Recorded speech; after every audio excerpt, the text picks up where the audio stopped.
And we said last week that it all starts with acknowledging that we're part of the problem. That the reason we need God's kingdom to come is because sin's in the world, and we actually sort of need to own that and start to remember that the entry requirement to enter the kingdom is to realize that we don't qualify to enter. Do you remember that? Yeah? So, God's kingdom is a powerful movement on earth. And being part of that kingdom means you're starting to be part of the change. You're starting to transform the world around you. And the theme was righteousness. It needed to be righteousness that goes more than the religious people of that day. He says your righteousness needs to exceed that of the Pharisees, basically saying it's got to be real, not just some external religious thing. And then he actually starts to go, right, here is the applications. And the first one is anger. Anger. So if you look down at the little number 21, verse 21, on page 774 in this book. He says, you have heard that our ancestors were told, you must not murder. If you commit murder, you are subject to judgment. But I say, if you are even angry with someone, you are subject to judgment. If you call someone an idiot, you are in danger of being brought before the court. And if you curse someone, you're in danger of the fires of hell. So, if you're presenting a sacrifice at the altar in the temple, and suddenly remember that someone has something against you, leave your sacrifice at the altar. Go and be reconciled to that person. Then come and offer your sacrifice to God. When you are on your way to court with your adversary, settle your differences quickly. Otherwise, your accuser may hand you over to the judge, who will hand you over to an officer, and you will be thrown into prison. And if that happens, you surely won't be free again until you have paid the last penny. We'll finish the reading there. Now, Jesus, therefore, is giving us the theme of anger and the need for reconciliation. Now, you may think, okay, good, this is a nice, straightforward topic. He's talking about anger. This is quite an easy message in one sense. Like, anger's bad. Don't be angry. There you go, there's the application. It's not as easy as that. Because actually the Bible doesn't say that anger is inherently wrong. I used to have a pastor, and he used to say, anger is there to tear up a problem, not a person. Can anyone think of any examples in the Bible where someone is angry and it's a good thing? Anyone? Yeah? I don't know. So yeah. Jesus himself, when he sees something wrong happening, doesn't politely try and say, excuse me, can we deal with this? Or doesn't remove himself from the situation. He engages in it and uses anger to fix that situation. Any other ones? Phineas? Yes. Yeah. Justice. Bring in justice. Yeah. Moses, yeah.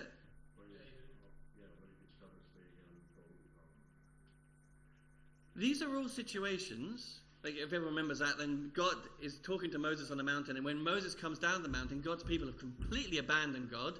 Moses doesn't go all very polite and religious and go, oh, I wish I hadn't done this, and this would be very awkward now. He gets angry. He breaks the tablets that God gave him. This isn't condemned as a bad thing. When stuff is wrong in the world, the Bible shows people getting angry about this. And remember, Jesus' teaching is to transform us so that we're meant to be like our Father in heaven, like God with anger. And God is slow to anger. The idea is it's under control. So anger is meant to exist, but like God, we know how to use it. And in fact, I would say if you never get angry about anything, it's probably a bit unhealthy, isn't it? When you hear about, we shared a little bit this morning about some of the decisions our government makes, maybe about medical ethics and stuff like that, I think you're meant to get a bit angry if it's injustice. When you hear about the mistreatment of children, we don't just shrug it off and go, oh, that's not very nice, is it? It's meant to provoke anger in you. When you see some of that nonsense where people, obscure the gospel and say, you can have a blessing, all you got to do is send us some money. That makes me angry. I think it's meant to make us angry. But the point is, it's finding injustice in the world and aiming anger at those things. Now, step back. Remember the big picture of the Bible. The big picture is God created everything and he made it good. And in one sense, you could even say that anger was created good in one sense. But when we rejected God and brought sin to the world, sin takes good things and distorts them. And in fact, makes them deadly. And in one sense, sin is distorted this thing that God has given us to solve problems, anger. So that in Jesus' description is that actually now anger can escalate to have horrific consequences. Jesus says, you have heard our ancestors were told, you must not commit murder, and if you commit murder, you're subject to judgment. Yeah, we go, yeah, murder's awful. Then Jesus says, but actually that's just the end of the sequence of events. He says, I say to you, even if you're angry with someone, you are subject to just judgment. Our measure is, well, if no one's hurt, no one died, it never killed anyone, then those are the people that get judged. And Jesus says that those people who've ended up murdering, it's actually the end point of a heart which couldn't control anger. In fact, it starts with an outburst of rage and an insult. Because sin is in us, it ends up running with it. Anger, which is meant to bring justice to the world, is for other people and in the world around us. Sin distorts it. Sin starts saying, why don't you use anger when someone offends you? When your pride is knocked, now start using anger. And that's when Jesus says, there's a warning sign here. This is going to lead to somewhere much worse. Deal with it before it gets there. Do you remember we said last week that he is trying to break those patterns of sin before it gets to the point of hurting someone? It's actually seen in some of the very, very first passages in the Bible.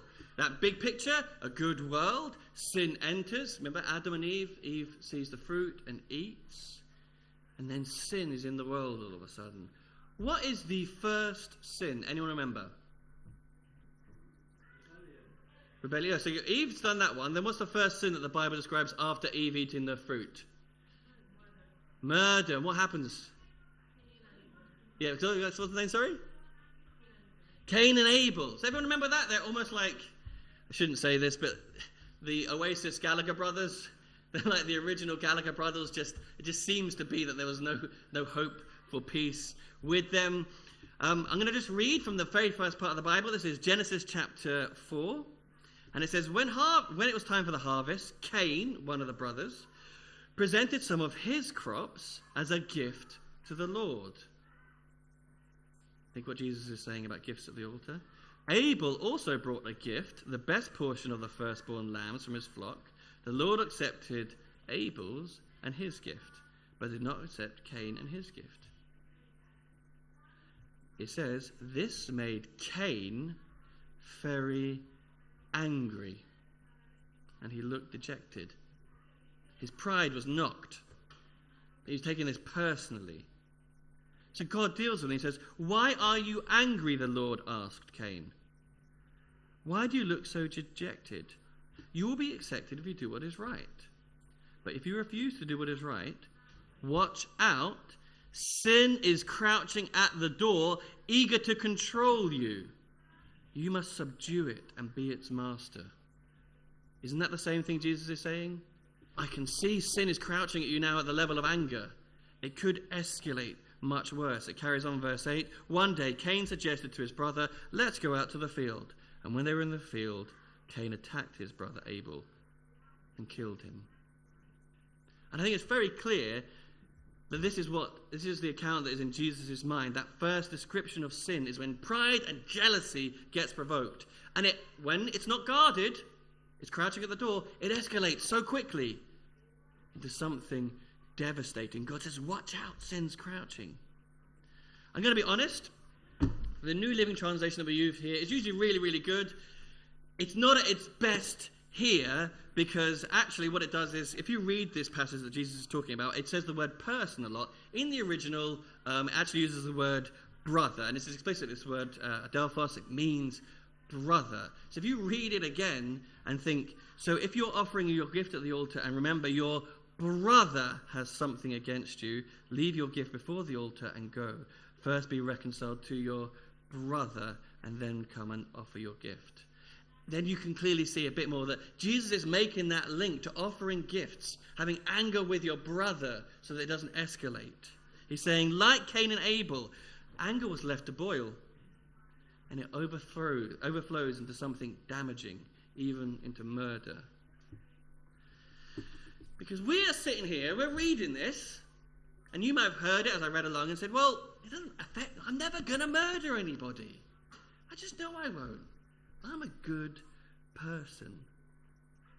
But remember, Jesus is saying to you, I'm dealing with it before it escalates. You're part of my kingdom. You're part of a pattern now, a people that breaks that pattern of sin in the world that was there from the very first brothers at the beginning. And here's how we're going to start breaking that pattern. He's saying, if someone is angry with you, deal with it before it escalates. You can imagine how many court cases there are when they've done something awful to someone else, and how did it start? It started with a row. It was just someone losing their temper, and then you're having to give an account for some awful thing that you've done. So the application for us this morning, don't be angry. That's not the answer. I mean, you should stay at home if that's the answer. There's about 1 million religions in the world that will say, by the way, do you think it's better if you just control your anger a bit? Just don't be angry. No. Say again? Count to 10. Just count to 10. The anger will go out the window, apparently. It doesn't. I can assure you, you can count to thousands. Maybe just walk away from the situations then. If somebody's making you angry, just walk away maybe. Does that work? This is an awful world we live in. How does it look if we're bringing God's kingdom to this world, and every time we see something wrong, we just walk away from it in case it makes us angry? Is that what Jesus is teaching here? No, that's not what he says. He says we're meant to be salt and light in this world. That's how God brings his kingdom. Hiding isn't going to help either. What has Jesus said about this in the Beatitudes? Literally, just if you've got this Bible here, you can just see it in the passage right before this. He says, blessed are the peacemakers.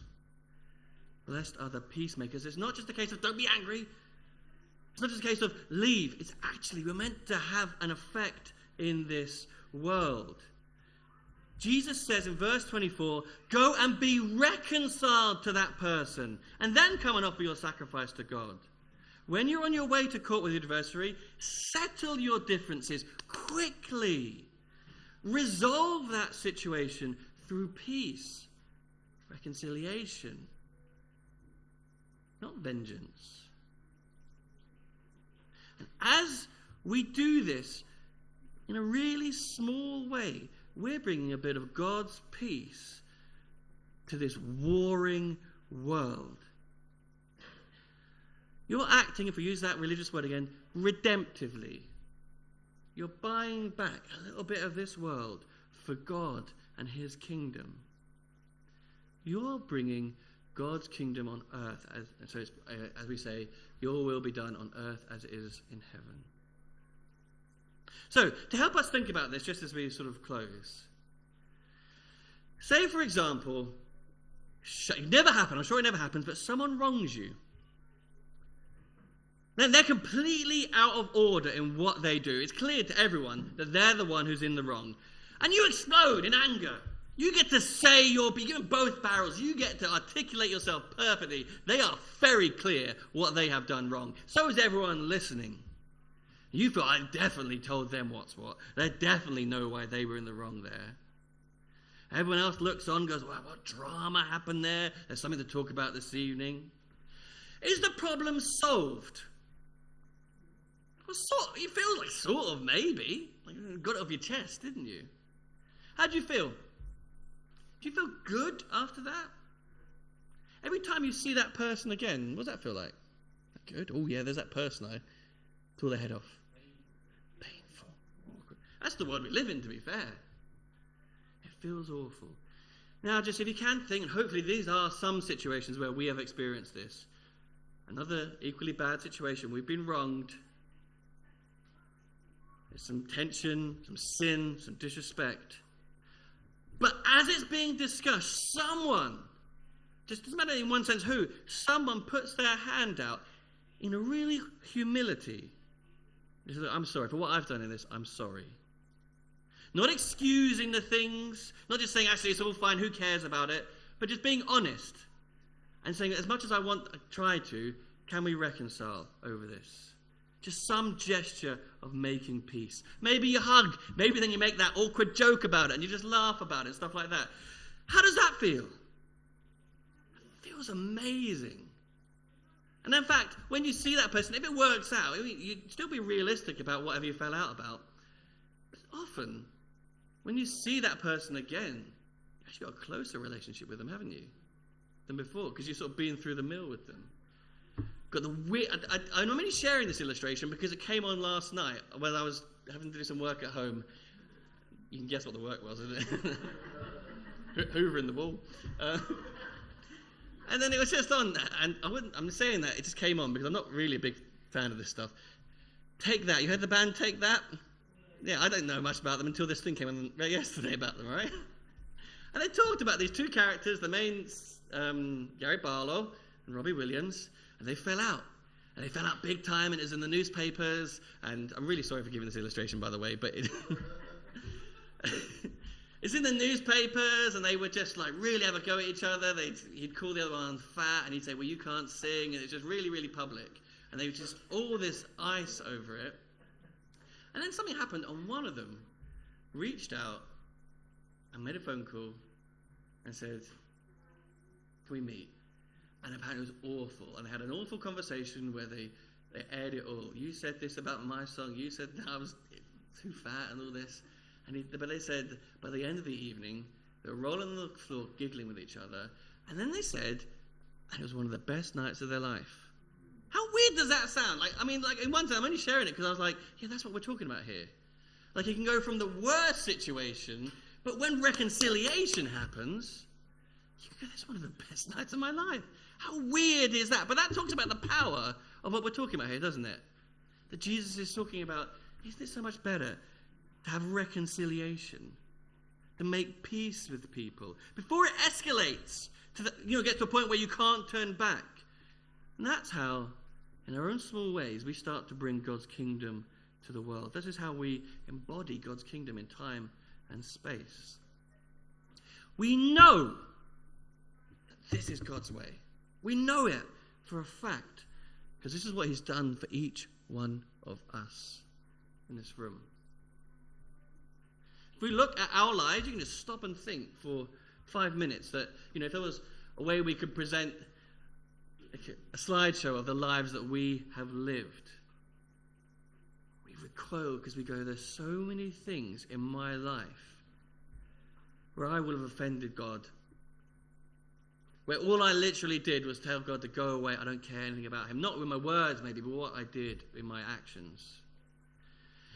And if we think about when someone wrongs us and we just want to give them both barrels, then we go, then it makes sense that God would just give us condemnation, judgment, and hell.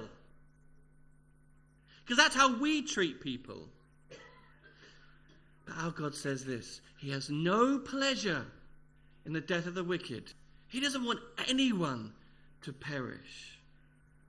In fact, he went to eternal lengths to bring peace to you, to bring peace to us, have reconciliation. He did that in time and space. He actually did it. He sent his son to say, I want peace with you. He's going to die on a cross so that I can bring justice to him, and I don't have to bring justice to you. For you, it's just mercy. It's just forgiveness. It's just peace. It's just reconciliation. That feeling that those Take That people experienced, times it by 1,000,000. You're not even close to what you can experience with God if we start to grasp that reconciliation. Because I wronged him, the reconciliation with God is so much better. It's so much more wonderful. We can have that in our lives. So, God has anger, but he controls it. He applies it where it needs to be. But he prizes reconciliation and mercy. When it comes to us, we offended him, but he came to us with peace. That's how he brought his kingdom to you in this room. Now when Jesus is preaching and saying to us, let's go out and bring God's kingdom to the world, he's saying, now do that same thing. People will offend us. There will be situations where we need to be angry. But Jesus says, let's make peace as much as possible. Blessed are the peacemakers. Amen? Amen.